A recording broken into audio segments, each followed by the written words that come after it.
Teruskan, kata Datuk. Bila melihat saya dan Ali Usman mematikan langkah dengan mengejut, perasaan saya berdebar semacam sawan dan sarang lelabah yang bergayutan di ambang pintu putus dan jatuh ke atas bahu bahagian belakang saya. Paling mengejutkan, berbelas-belas ekor tikus berbulu kelabu muncul dari celah jenang pintu dan tingkap lalu terjun ke arah Ali Usman dan saya. Kami terpaksa melompat, mengelakkan tubuh menjadi tempat tikus kelabu bergayut. Dalam masa yang sama, entah dari mana datangnya kelihatan beratus-ratus ekor lipas memanjat dan terbang ke arah tangga. Bentuknya lebih besar dari lipas biasa yang sering dilihat dalam rumah. Kepaknya hampir 2 inci lebarnya. Dari badannya yang besar berkilat itu mengeluarkan bau hamis, macam bau hamis kambing randuk. Apa erti semuanya ini? Kata saya. Kata-kata yang terpancut dari kelopak bibir saya tidak mendapat tindak balas dari Datuk dan Ali Usman. Inilah yang membuat saya resah. Allah, terkeluar lagi ungkapan dari mulut. Keluhan dari Datuk masuk ke lubang telinga. His, banyaknya, terhambur kata dari Ali Usman. Dan kini, 6 biji mata tertumbuk ke arah barisan semut merah yang bertali arus memanjat tiang, dinding, meniti di jenang tingkap dan bendul. Sebahagiannya jatuh terus menerpa ke arah kaki kami. Elakkan dari kena gigitannya, Datuk mengingatkan. Serentak saya dan Ali Usman menarik nafas cemas sambil mata mengawasi kumpulan semut merah yang jatuh menuju ke arah kaki. Jangan dibunuh, datang lagi ingatan dari Datuk. Bagi melaksanakan saranan Datuk ini, saya dan Ali Usman ada ketikanya terpaksa berjingkit dan melompat. Begitu juga dengan Datuk. Kerana kumpulan semut merah yang berjatuhan itu bukan sedikit jumlahnya. Beberapa ekor daripadanya berjaya bergayut di hujung sepatu yang dipakai. Getah di hujung sepatu terus dimamah hingga hancur. Giginya cukup tajam. Semut menggigit hujung kasut saya. Adu saya pada Ali Usman sambil merenung mukanya. Dia cemas dan tidak tahu apa perkara yang patut diberitahu pada saya. Ambil ini, bagaikan kilat saya menoleh ke arah Datuk yang melambungkan keris pendek kepada saya. Keris pendek tanpa hulu dan sarung segera saya sambut. Keris dalam genggaman saya renung sekali imbas. Sepanjang yang saya ingat, Datuk sememangnya tidak memiliki keris jenis ini. Dari mana dia memperolehinya? Tak kisahlah, Datuk memang suka buat kejutan dan melakukan hal-hal yang pelik. Soalnya apa yang mesti saya lakukan dengan keris di tangan ini? Bunuh semut merah dengan keris pendek? Ini kerja gila. Mana ada orang bunuh semut dengan keris? Saya terus berperang dengan perasaan sambil menggigit bibir.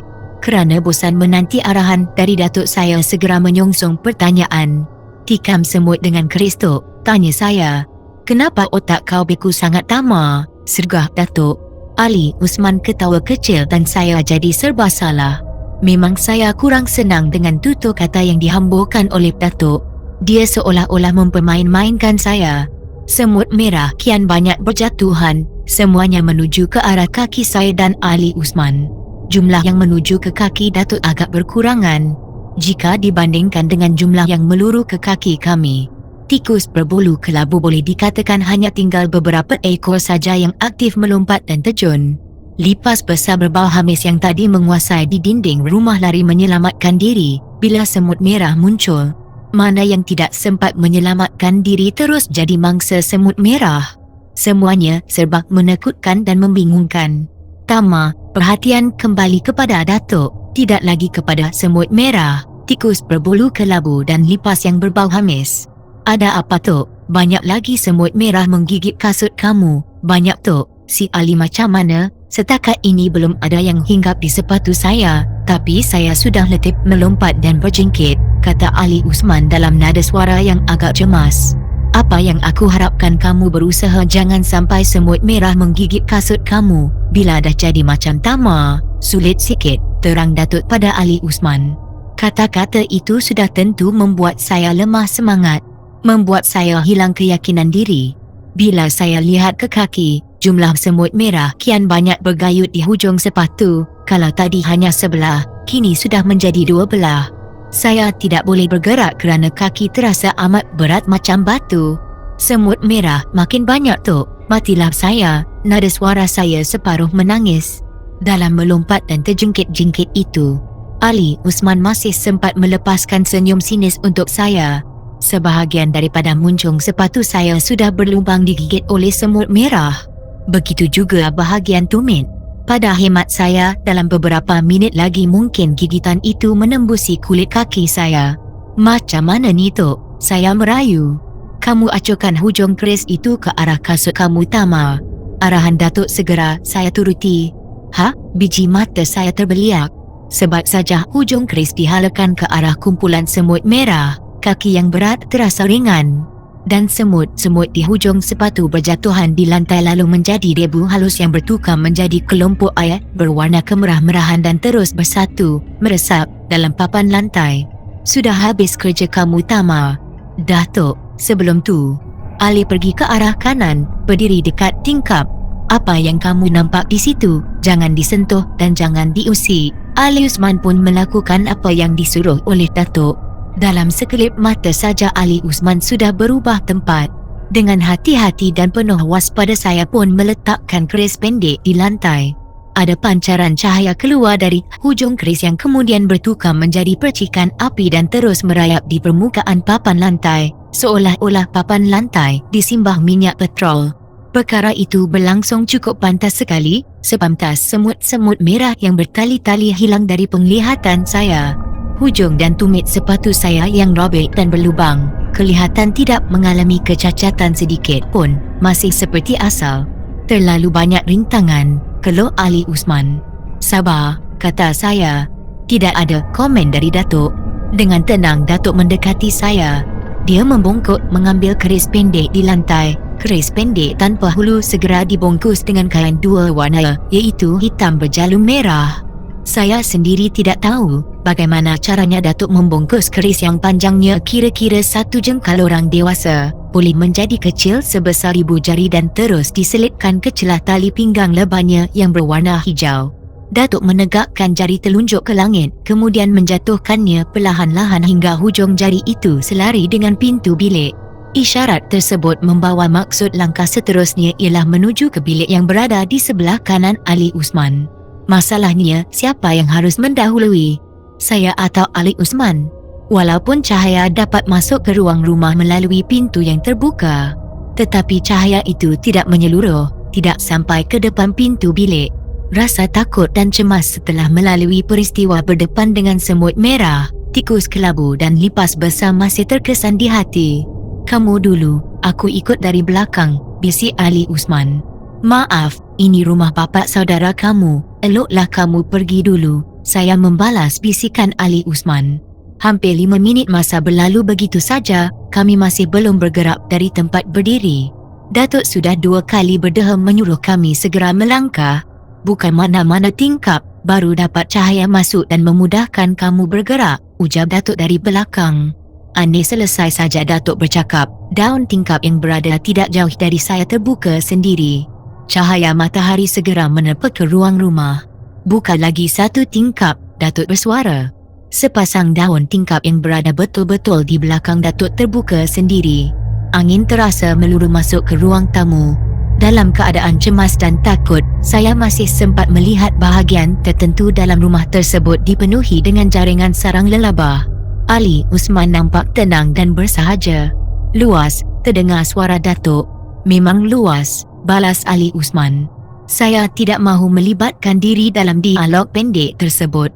Sepasang mata liar terus bergerak. Di satu sudut terdapat meja bulat kecil yang dipenuhi dengan tengkorak binatang. Berpandukan dari bentuk tengkorak tersebut meyakinkan saya bahawa tengkorak tersebut adalah tengkorak monyet atau sejenis dengannya. Tiba-tiba saja batang leher rasa sakit, sukar untuk digerakkan ke kiri dan ke kanan. Ali Usman dan Datuk masih bercakap sesuatu yang tidak dapat saya pastikan perkara yang mereka perkatakan.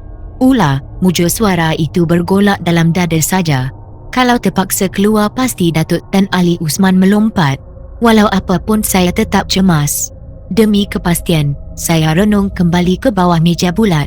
Saya pasti bukannya ular di bawah meja bulat tetapi sebatang tongkat dan kayu yang bengkang-bengkok. Manakala pemegang atau hulunya diukir kepala ular, seluruh tongkat disapu cat hitam berkilat.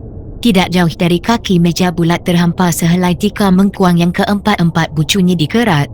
Di bahagian tengah ditebut bulat dan di situ terdapat tempat membakar kemenyan yang dibuat dari tembikar. Masih terdapat arang yang membara mengeluarkan asap nipis, seolah-olah baru saja lepas ditiup.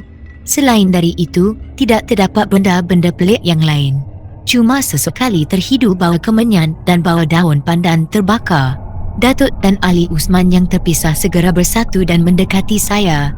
Datuk berdiri betul-betul di hadapan pintu bilik sambil menggigit hujung jari kiri dengan sepasang mata merenung lubang kunci pintu. Pada hemat aku, bilik ini tidak ada istimewanya, macam bilik biasa saja. Maksudnya, pintas Ali Usman. Bukan bilik kerjanya. Jadi mahu cari bilik kerjanya? Tentu sekali, jawab Datuk tegas. Ali Usman kerutkan dahi, ada sesuatu yang bermain dalam tempurung kepalanya. Biji matanya mula merenung ke setiap sudut ruang. Dia mencari bilik kerja arwah bapa saudaranya. Memang tidak ada bilik lain selain dari bilik yang ada di depan kami. Buka lagi satu tingkap, perintah Datuk pada saya. Sama seperti tadi, sebab habis Datuk bercakap tingkap yang kedudukannya agak tersorok terbuka sendiri. Cahaya yang masuk membuka rahsia, menyuluh ke arah tirai kain berwarna hitam yang di bahagian kakinya ada garisan kain berwarna kuning. Kalau tidak diperhatikan dengan teliti, kain hitam tidak kelihatan seperti kain hitam. Malah kelihatan macam dinding rumah. Semua dinding rumah dicat dengan warna hitam. Ali Usman agak terkejut. Sebelumnya dia tidak pernah melihat tirai tersebut. Barangkali di sebalik tirai itu bilik kerjanya. Spontan Datuk bersuara. Serentak dengan itu kain tirai lucut dan penyangkutnya seperti direntap oleh seseorang yang tidak kelihatan oleh mata kasar. Memang itu biliknya, saya ingat sekarang, suara Ali Usman riang. Jari telunjuknya masih menuding ke arah pintu dua warna. Pintu kiri dicat hitam, manakala sebelah kanan dicat merah. Berdasarkan dari warna di dalam rumah tersebut, ternyata pemiliknya amat berselera dengan warna hitam, merah dan sedikit warna kuning. Mungkin warna tersebut membawa erti tertentu dalam kehidupan pemiliknya atau mempunyai imej tersendiri. Ada kucing hitam depan pintu tu. Seekor kucing hitam jenis Siam duduk berlingkar di depan pintu. Ekornya yang panjang bergerak-gerak menyapu lantai, sesekali membalik-balikkan badannya yang besar sambil mengiau panjang. Kehadiran kami bagaikan tidak menarik minatnya. Kucing hitam siapa? Tanya saya. Saya renung batang hidung Ali Usman. Kucing peliharaan bapa saudara aku. Dari dulu lagi memang tempatnya di situ. Jaga pintu, tingkah saya lagi. Begitulah kira-kiranya, jawab Ali Usman selambat, dan penjelasan itu saya sambut dengan ketawa kecil. Salah seorang dari kamu mesti lakukannya. Pada hemat aku orang yang paling sesuai si Ali kerana dia ada hubungan darah dengan pemiliknya. Lembut dan senada saja suara Datuk mengungkapkan kata, tetapi wajah Ali Usman membayangkan keresahan. Ayuh buka Ali, sekarang. Ali renung muka Datuk. Ya, Ali Usman pun mengatur langkah menuju ke pintu bilik dua warna merah dan hitam. Saya yang nakal mengira langkah Ali Usman. 1, 2, 3, 4, 5, 6, 7. Kata tidak dapat diteruskan. Dari arah belakang, dirasakan ada tangan besar yang menolak tubuh maju ke depan menuju ke bilik kerja memintas Ali Usman yang sedang melangkah. Bagi mengelakkan perkara tidak diingini, terpaksa meluruskan sepasang tangan ke depan dengan harapan tubuh tidak terdampar ke pintu dua warna, biar tangan saja yang mencecah pintu. Semasa telapak tangan menyentuh daun pintu, kucing yang berada di situ mengiau keras.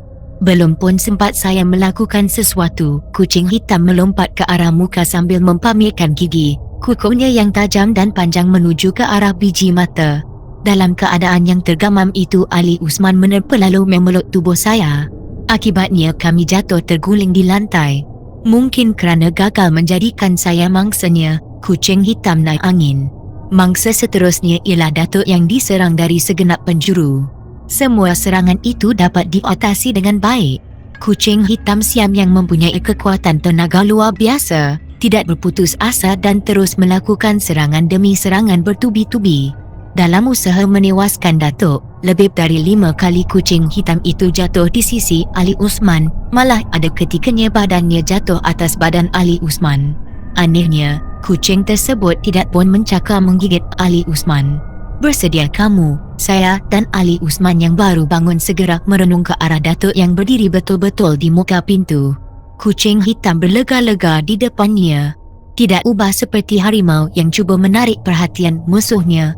Bila musuh terlalai, masa itulah serangan maut dilakukan. Mari, Datuk menyelak bajunya mempamerkan daging perutnya pada kucing hitam. Perbuatan itu menyebabkan si kucing bertambah marah. Tanpa membuang masa, satu tekaman dilakukan dan dengan pantas Datuk menjatuhkan dirinya di permukaan lantai.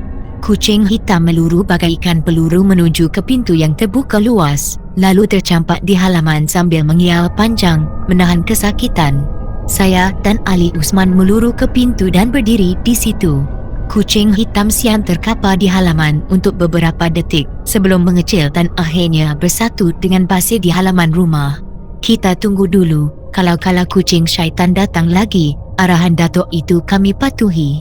Lebih dari 10 minit masa berlalu. Tidak ada sebarang tanda atau alamat yang boleh membawa kepada keburukan. Demikianlah menurut firasat Datuk. Tugas yang dibebankan kepada Ali Usman untuk membuka pintu bilik kerja masih belum berakhir meskipun diganggu oleh kucing hitam siam. Dari gerak-geri dan air muka Ali Usman, ternyata dia cukup senang dengan tugas tersebut. Dia tidak gentar dan cemas macam tadi.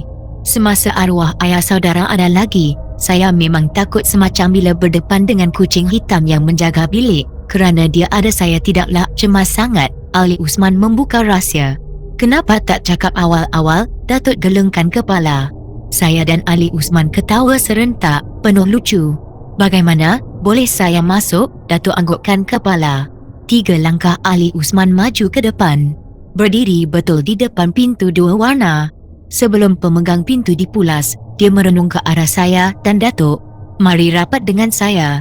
Berdirilah di kiri dan kanan saya. Permintaan Ali Usman segera dipatuhi.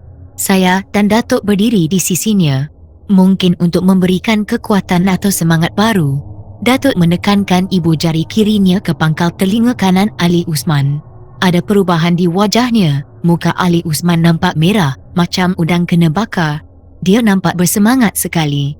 Perlahan-lahan, pembuka pintu dipulas. Sepasang daun pintu terkuak. Ya Allah, Ali Usman tidak mampu berdiri. Tubuhnya jadi lemah dan lembek. Datuk segera memangkunya. Saya turut membantu. Dengan perlahan-lahan badan Ali Usman diletakkan atas lantai. Kenapa Ali? Soal Datuk. Bapa saudara saya ada di dalam.